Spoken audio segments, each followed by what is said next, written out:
I've been thinking and talking a lot these last few weeks about Lent, kind of the mood of Lent, or how we kind of experience and feel during Lent, how it is sometimes a reasonably somber season of self-reflection and consideration of things that we might not have done well or done poorly or forgotten to do or neglected to do willfully. As such, it really also, beyond being somber, it can also become a season where we can feel a lot of guilt. We can feel guilty for what we may have done or what we have left undone. And I think sometimes we can live in a place where we think that that's the point. Isn't the point to feel guilty? Once we feel guilty, then the whole point is I got to find this place to feel guilty. But I'm not sure that that's exactly helpful at all. Guilt, while it is a good thing, guilt actually names something in our lives that we have done wrong or neglected to do. Guilt left by itself can sometimes actually drive us from God rather than towards God. Guilt on its own can turn into sort of a place of shame where we hide rather than flee towards God in the middle of that. Sometime in the middle of this past week, somebody had asked me about, in a group context, it was kind of a warm-up question, what song is stuck in your head? And I realized the song that's been stuck in my head for the last little while is that great hymn, "Come Ye Sinners, Poor and Needy."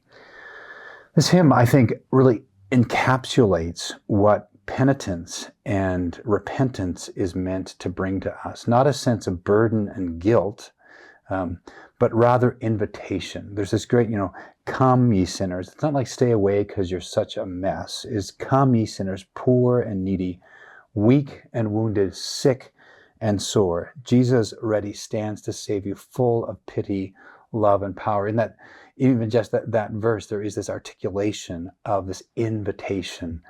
Because we are sinners. And sinners not in order to say that to make us feel guilty about being sinners, although sometimes guilt is appropriate, as I have said, but recognizing that our poverty and our need and our brokenness and our sinfulness, that we are indeed weak, but we're also wounded. We are sick and we are sore. All of those things are true. And in this hymn, there's this we hear the incredible compassion of Jesus in the middle of this. And then the fourth verse of this hymn says, "Come ye weary and heavy laden, lost and ruined by the fall." It's a great picture of what's true of us. We are all lost and ruined by the fall. And Jesus is the one who has come to save us from that very thing. So penitence and this sense of somberness is not meant to make us feel bad, but actually rather to invite us into the warm embrace of Jesus, who indeed stands ready to save us, full of pity, love, and power.